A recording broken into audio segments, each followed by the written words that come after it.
వస్తున్నాడ్రా. ఏంట్రా ఇంత లేటు? ఇప్పటిదాకా ల్యాబ్లో ఉన్నారా? జిజ్ఞాస పోటీ కోసం ఒక స్టడీ ప్రాజెక్ట్ చేస్తున్నా. వెళ్ళానురా. గురువు ఏం బోధించాడు అన్నదానికంటే విద్యార్థి ఏం సాధించాడు అన్నది ముఖ్యం. ఎలాగైనా కష్టపడి ఈ ప్రాజెక్ట్ ద్వారా ఏదో ఒక కొత్త విషయాన్ని కనిపెట్టాలరా. కనిపెట్టే కనిపెట్టావు కానీ యురేకా అంటూ ఆర్కిమెడిస్ లా నగ్నంగా పరిగెత్తగరా బాబు. ఈ స్టడీ ప్రాజెక్ట్ లో తప్పకుండా ప్రైజ్ కొట్టాలరా. బెస్ట్ ఆఫ్ లక్ రా మామ. All the best.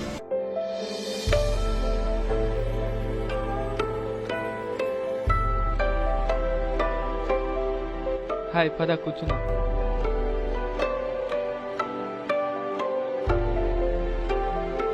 అరే మామ, సంక్రాంతి షాపింగ్ వెళ్దాం. అరే వెళ్దాం రా, చెన్నై షాపింగ్ మాల్కి. లేదురా, సీమర్కి వెళ్దాం. ఆపండ్రా, కార్పొరేట్ కంపెనీలే కాదురా మా నేతలను కూడా బ్రతికించండిరా.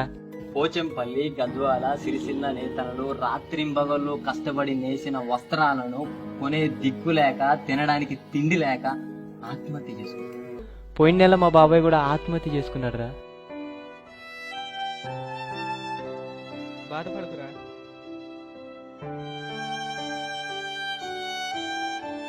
ఆఖరికి ఈ కచ్చిప్ నేసింది కూడా మా నేతన్నేరా. వారంలో ఒకరోజు చేనేత వస్త్రంలో ధరించమని జియో జారీ చేసింది మన సర్కార్, తెలుసా? అవునా, మంచి ఇన్ఫర్మేషన్ ఇచ్చావు. ఇంతవరకు నాకు తెలియదే.